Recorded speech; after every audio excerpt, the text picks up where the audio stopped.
अस्सलाम वालेकुम स्टूडेंट्स। आज का हमारा लेक्चर नंबर 11 चैप्टर नंबर 1 इसकी रिव्यू एक्सरसाइज। इस लेक्चर के अंदर हम इंशाल्लाह आज 1 2 3 4 5 एंड 6 क्वेश्चन को डिस्कस करेंगे।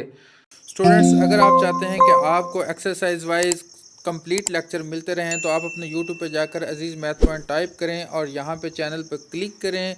और यहाँ पे मैंने आपके लिए स्टूडेंट एक प्लेलिस्ट बनाई है जिसका नाम है मैथ 9 2025 न्यू। और यहाँ पे क्लिक करें आप। यही वो जगह है स्टूडेंट जहाँ पे आपको कंप्लीट बुक के कंप्लीट लेक्चर मिलने वाले हैं। आप यहाँ पे फ्री ऑफ कॉस्ट स्टूडेंट पढ़ सकते हैं और इसको अपने दोस्तों के साथ शेयर करना मत भूलें, क्योंकि शेयर करने से नॉलेज जो है वो बढ़ता है, कम नहीं होता। तो सबसे पहला हमारा एमसीक्यूज़ का क्वेश्चन है। तो ये स्टूडेंट्स ये देख लें, बहुत ही आसान क्वेश्चन है। तो मैं इसको वन बाय वन रीड करता हूँ। इसके अंदर जस्ट 2 क्वेश्चन ऐसे हैं जो सॉल्व करने वाले हैं, वो मैं सॉल्व करूँगा, बाकी को जस्ट रीड करूँगा। तो सबसे पहला क्वेश्चन देखें स्टूडेंट्स। स्क्वायर रूट 7 इज़, तो आपको पता है ये प्राइम नंबर है, 7 प्राइम नंबर है, तो ये क्या बनेगा? इसका answer irrational number. Pi and e, इसके बारे में हम पहले भी डिस्कस कर चुके हैं कि ये दोनों इरेशनल नंबर्स हैं। Third question, if n is not a perfect square, तो बेटा आपको पता है कि जो परफेक्ट स्क्वायर नहीं होता उसके ऊपर अगर स्क्वायर रूट आ जाए तो वो कौन सा नंबर बनता है? इरेशनल नंबर बनता है। अगेन उसी तरह का क्वेश्चन है, 3 के ऊपर स्क्वायर रूट है प्लस 5 के ऊपर भी स्क्वायर रूट है, तो ये दोनों के दोनों नंबर इरेशनल हैं और इरेशनल नंबर्स का जो सम होता है वो भी इरेशनल होता है। नेक्स्ट क्वेश्चन देखें। For all x belong to real number x is equal to x is called, तो स्टूडेंट्स ये रिफ्लेक्सिव प्रॉपर्टी है। ये आपको मैंने पहले भी बताया है, जो इससे पिछला लेक्चर नंबर 4 था जिसमें मैंने प्रॉपर्टीज़ को डिस्कस किया, तो उसमें मैंने ये सारा आपको इन डिटेल बताया था।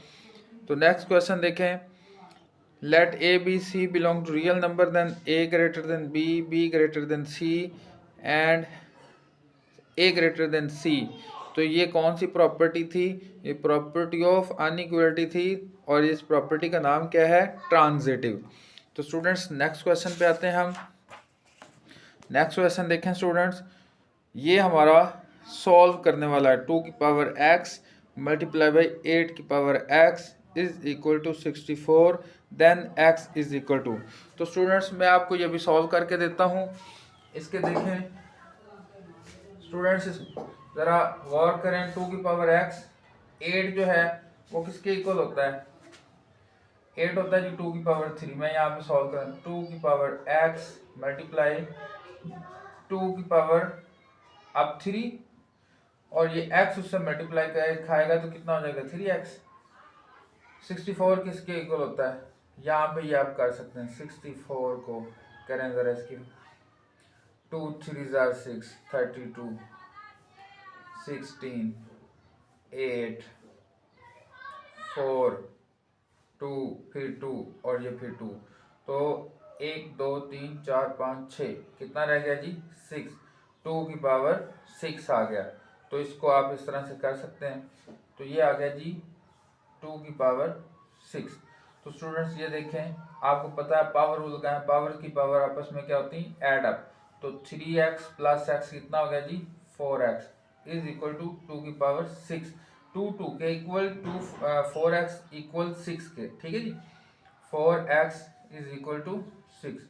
x किसके इक्वल बना? 6/4। अब ये काट लें आप इसको, ठीक है जी। 2 2 जार 4, 2 3 जार 6, तो क्या आंसर बन गया? x इज इक्वल टू 3/2, ठीक है जी। तो इसका क्या कौन सा आंसर बना? ये वाला, ठीक है, समझ गए होंगे। तो स्टूडेंट्स नेक्स्ट क्वेश्चन देखिए। स्क्वायर रूट है 75 के ऊपर। तो 75 को सबसे पहले आप इस तरह से सॉल्व कर लें। किस पे गया? 5 पे गया, ठीक है जी। 5 1 जार 5, 2 बचा 25, 5 5 जार 15, फिर 5 पे गया, 5 1 जार 5, 5 3 जार 15, फिर 3 पे गया, ठीक है जी। इस तरह 27 को भी कर लें तो ये कितना आता है, 3 9 27, 3 3 9, 3 1 3। तो स्टूडेंट्स इसको देखें, ये बनता था जी 5 का square multiply by 3 square root. आपको पता है ये इसको काट देगा और 3 एज इट इज रह जाएगा इस स्केयर रूट के अंदर ही, ये बन गया, ठीक है ना जी। इस तरह इसको देखें तो ये बन जाता है जी 3 स्केयर रूट 3, समझ गया ना। स्केयर बन जाएगा, एक बाहर निकल जाएगा और एक अंदर ही रह जाएगा। तो अब देखें मैं इसको ज़रा, अब मैं लिखता हूँ, मेरे पास जो बच गया है उसको मैं लिखता हूँ। फैक्टराइजेशन आपको समझ आ गई होगी। अब मैं आप इसको लिखता हूँ। मैंने क्या बनाया था, ये बनाया था जी 5 स्केयर रूट 3 और ये क्या बनाया था 3 स्केयर रूट 3। तो ये नंबर जो है आपस में कॉमन निकल जाएंगे ना, तो बाकी क्या रह जाएगा 5 + 3 स्केयर रूट 3, ठीक है जी। अब 5 और 3 कितना होता है 8 स्केयर रूट 3। तो मेरा ये वाला आंसर दुरुस्त है। तो स्टूडेंट्स इसको समझ गए होंगे। तो नेक्स्ट क्वेश्चन देखें। नेक्स्ट क्वेश्चन 8 है, ये मैंने अभी डिस्कस करना है। Let a b belong to real number then a equal to b and b equal to a. तो कौन सी प्रॉपर्टी बन रही है स्टूडेंट्स, ये सिमेट्रिक प्रॉपर्टी बन रही है। इसका बुक पे पीछे जो आंसर है वो रिफ्लेक्सिव है, ये रिफ्लेक्सिव नहीं है, ये सिमेट्रिक प्रॉपर्टी है। नीचे वाला भी मैंने आपको एक्सप्लेन कर दिया है। लास्ट पार्ट 10 देखें, the product of 3 + square root 5 3 - square root 5। तो स्टूडेंट्स ये रैशनल नंबर बनता है। कैसे रैशनल बनता है आपने इसे खुद से देखना है कि देखें ये फार्मूला बन रहा है। यही फार्मूला मैंने प्रीवियस काफ़ी सारे क्वेश्चंस में यूज़ किया है। तो फार्मूला कैसे, 3 का स्क्वायर माइनस स्क्वायर रूट 5 का स्क्वायर। 3 का स्क्वायर कितना हो गया 9 - 5, 9 - 5 कितना हो गया 4। तो इसका प्रोडक्ट बनता है 4। तो 4 रैशनल नंबर है या इरेशनल है, तो 4 क्या है रैशनल नंबर है। ठीक है स्टूडेंट्स, समझ गए होंगे। नेक्स्ट क्वेश्चन नंबर 2 देखें। If a equal to 3/2, b equal to 5/3 and c equal to 7/5 then verify. अब फर्स्ट पार्ट देखें, फर्स्ट मैं करूंगा, सेकंड आप खुद करेंगे, ठीक है। a into b plus c equal a b plus a c. तो कौन सी ये प्रॉपर्टी हुई, सबसे पहले इस प्रॉपर्टी का आपको नाम पता होना चाहिए जी, बिल्कुल दुरुस्त समझे। ये लेफ्ट साइड पे है तो left distribution property with respect to addition, ठीक है। ये स्टूडेंट्स आप अच्छी तरह से समझ गए होंगे। तो मैंने इस क्वेश्चन को लिखा, यहाँ पे देखें स्टूडेंट्स, ये सारा मैंने क्वेश्चन को लिखा। तो सबसे पहले मैं लेफ्ट हैंड साइड लिखकर मैं इसकी वैल्यूज को पुट कर देता हूँ। तो स्टूडेंट्स एक तरीका है, आप इसको इसके एलसीएम को कैलकुलेटर से ले सकते हैं। कैलकुलेटर से लेना मैंने आपको सिखाया हुआ है, बहुत ही आसान मेथड है। यहाँ पे मैं आपको सिखा रहा हूँ कि हम वैसे जो छोटी क्लासों में पढ़ के आए हैं एलसीएम वो किस तरह से ले सकते हैं। तो स्टूडेंट्स ये 3 और ये 5, इसको मैं यहाँ पे लिखूंगा इधर साइड पे। ये मेथड मैं करने जा रहा हूँ, ठीक है स्टूडेंट्स। तो ये दोनों के दोनों ही एक टेबल पे नहीं आते, तो दोनों को आपस में मैं मल्टीप्लाई कर दूंगा। 5 3 15, क्योंकि ये एक टेबल में नहीं जा रहा है, ठीक है। तो नीचे कितना आएगा 15, ठीक है, इसको करने की जरूरत नहीं है।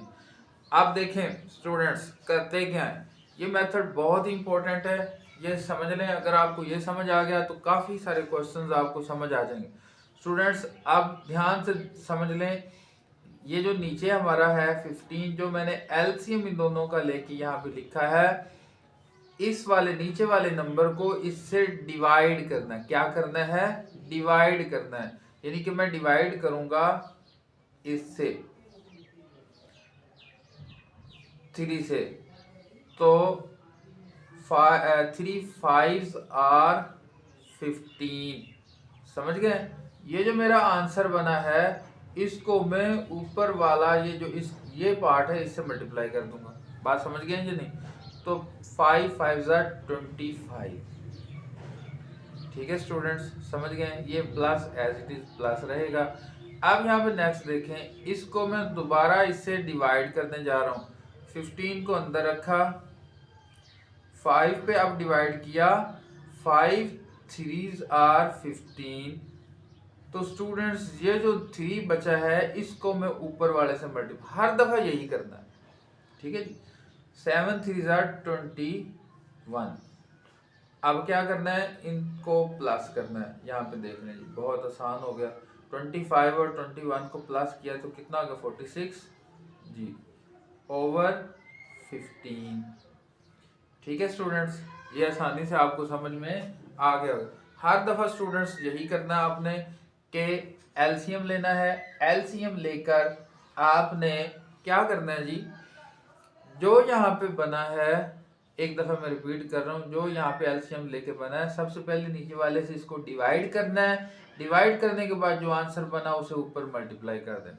इसी तरह इधर भी इससे डिवाइड करना है, जो आंसर बना उसको ऊपर से मल्टीप्लाई कर देना, देन प्लस कर लिए। आप स्टूडेंट्स देखें, इनको काट लें क्योंकि ये मल्टीप्लाई हो रहे हैं, कटते हैं तो काट दें। ठीक है स्टूडेंट्स, तो 2 1s are 2, तो 2 2s are 4, 2 3s are 6, 3 1s are 3, 3 5s are 15। तो बच क्या गया वो लिख लें स्टूडेंट्स। मेरे पास जो बच गया है वो मैं यहाँ पे लिखने जा रहा हूँ, 23/5। इस तरह स्टूडेंट्स मैं लिखूंगा राइट हैंड साइड। अब राइट हैंड साइड में क्या है, ए बी प्लस ए सी। अब मैं पहले ए बी करूंगा। ए बी मैंने यहाँ पे लिखा, तो क्या था ए बी, ए था 3/2 मल्टीप्लाई 5/3। आपस में कोई भी एक दूसरे के टेबल में नहीं जा रहा, तो मैं डायरेक्ट इसे ऊपर वाले को ऊपर मल्टीप्लाई करूंगा, नीचे वाले को नीचे, नहीं सॉरी जा रहा है जी, जा रहा है बिल्कुल। 3 1s are 3, 3 1s are 3, तो कितना रह गया 5/2। इसी तरह ए बी किया, अब मैं करूंगा ए सी।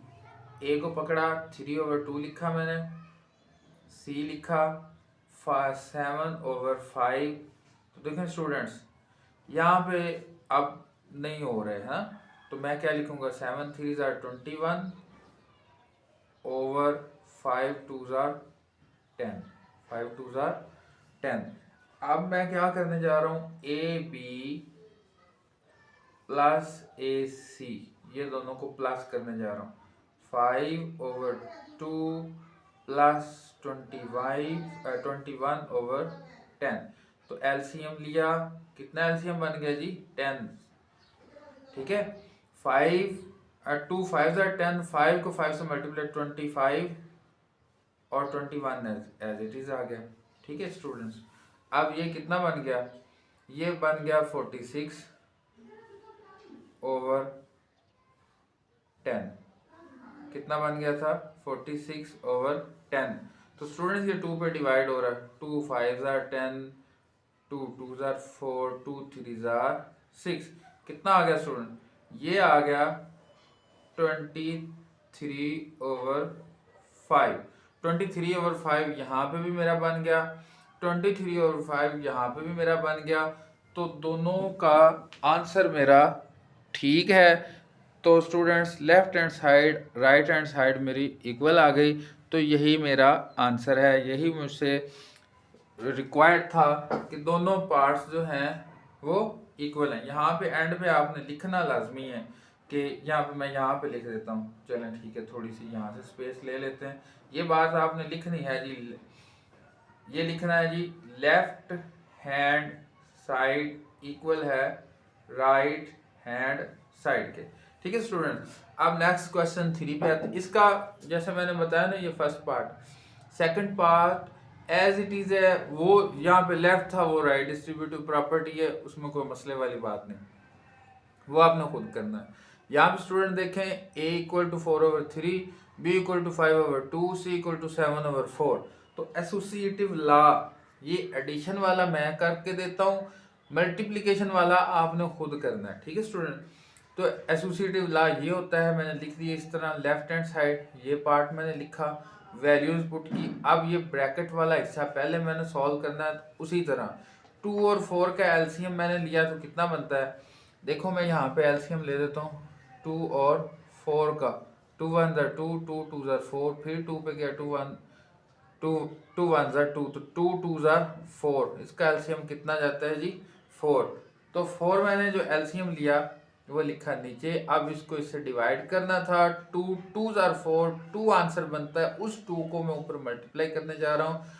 2 5 ज़ा 10, अब 4 1 ज़ा 4, 1 आंसर आया, 1 को 7 से मल्टीप्लाई कर, 7 1 ज़ा 7, 10 प्लस 7 17/4। अब स्टूडेंट्स दोबारा इसके एलसीएम लिया 3 और 4 का, कितना एलसीएम बनता है जी 12, बिल्कुल ठीक समझे 12, क्योंकि ये दोनों एक दूसरे के टेबल में नहीं जा रहे तो दोनों को आपस में मल्टीप्लाई कर दो। 3 4 ज़ा 12, 4 आंसर बना, 4 को ऊपर मल्टीप्लाई किया 16, प्लस का आंसर साइन यहाँ पे, 4 3 ज़ा 12, 3 आंसर बना, तो 3 को 17 से मल्टीप्लाई किया, 17 3 ज़ा 51, दोनों को प्लस किया तो ये बन गया। ठीक है स्टूडेंट, इसी तरह राइट हैंड साइड ये इस तरह लिखी वैल्यू। अब इस हिस्से को पहले सॉल्व किया, यहाँ पे इसका एलसीएम 6 आ गया, 6 का अब 3 2 ज़ा 6, 2 को मल्टीप्लाई ऊपर करना है जी 4 से, 4 2 ज़ा 8, प्लस अब यहाँ पे 3 2 ज़ा 6, 6 3 आंसर बना, 3 को 5 पे मल्टीप्लाई किया 15, और ये प्लस अब यहाँ पे मैं आ गया हूँ जो 15 और 8 23/6 प्लस 7/4, 6 और 4 का एलसीएम मैंने ये लिया है, या कितना एलसीएम बना जी 3 2 ज़ा 6, 6 2 ज़ा 12 बना। अब 6 को 2 से डिवाइड किया, 6 2 ज़ा 12, जो 2 आंसर बना है उसको ऊपर 23 से मल्टीप्लाई किया 46 आ गया, प्लस का प्लस, 4 3 ज़ा 12, 3 आंसर बना, उन 3 को ऊपर 7 से मल्टीप्लाई किया, 7 3 ज़ा 21, इन दोनों को प्लस किया 67/12, यहाँ पे भी मेरा 67/12 था, यहाँ पे भी 67/12 है, तो लेफ्ट हैंड साइड इक्वल निकल आया है राइट हैंड साइड के। तो मेरा एसोसिएटिव लॉ एडिशन वाला प्रूव हो गया है, मल्टीप्लिकेशन वाला आपने खुद करना है, बहुत ही आसान है। नेक्स्ट क्वेश्चन 4 देखें students, is 0 a rational number, explain. तो बताना है जी कि 0 जो है वो रैशनल नंबर है। Yes, 0 is a rational number because it can be written in the form of p/q। अब किस तरह से लिखा जा सकता है, अब यहाँ पे मैं एग्जांपल देता हूँ स्टूडेंट्स, ये देखें 0 को मैं लिखता हूँ ना 0/1 लिखा गया। अब इसका ये अनडिफाइंड नहीं है, आप इसको देख सकते हैं, 0/1 का आंसर कितना आएगा 0 आएगा। ठीक है स्टूडेंट, ये 0/1 की p/q की फॉर्म में लिखा जा सकता है, यानी कि 0/1 में कर सकता हूँ, उसका आंसर भी 0 है। तो स्टूडेंट्स ये रैशनल नंबर है, बात समझ आ गई कि नहीं। अब हमारे पास बाय डेफिनेशन रैशनल वही होता है जो p/q की फॉर्म में लिखा जा सके। स्टूडेंट्स ये समझ आ गई ना आपको। आगे ट्राइकोटोमी प्रॉपर्टी स्टूडेंट्स मैंने पहले भी एक्सप्लेन की, for all a b c belong to real number a equal to b, या फिर ए ग्रेटर देन बी, या फिर ए लेस देन बी हो। Students next question, rational number between 4 and 5। Student ये आप पहले भी कर चुके हैं, आपको मैं बता चुका हूँ कि 4 और 5 के दरमियान बेशुमार नंबर होते हैं, 2 रैशनल हमने लेने हैं। तो स्टूडेंट्स मैं क्या कर सकता हूँ, दोनों के एवरेज ले लूँ, ऐसे ही ना स्टूडेंट्स, मैंने आपको पहले भी बताया 4 + 5/2 कितना बन गया जी 9/2, कितना बन गया जी 4.5। ठीक है, अब ये रैशनल है, ये मैं 9/2 भी लिख देता हूँ तो कोई हर्ज नहीं, एक नंबर ये हो गया। दूसरा नंबर मैं लेता हूँ जी 4 + 9/2/2। स्टूडेंट्स इसको आप कैलकुलेटर से भी सॉल्व कर ले सकते हैं, इसको डायरेक्ट भी सॉल्व कर सकते हैं, तो मैं इसको कैलकुलेटर से आपको सॉल्व करके देता हूँ। स्टूडेंट्स आपने ये करना है जी 4 + 9/2, इक्वल का बटन दबाया, डिवाइडेड बाई 2, फिर स्टूडेंट्स ये आ गया 4 1/4, यानी कि ये बन गया 4 16 17/4। कौन सा नंबर बन गया 17/4। एक नंबर 9/2 और दूसरा 17/4। इसका कोई और भी बना सकते हैं। मैंने ये अपनी मर्जी से दो नंबर बनाए हैं, इनके अलावा आप कुछ और भी बना सकते हैं। इससे परेशान नहीं होना कि ये कौन सा नंबर बना दिया। तो उम्मीद करता हूँ स्टूडेंट्स ये आपको अच्छे से समझ आ गया होगा।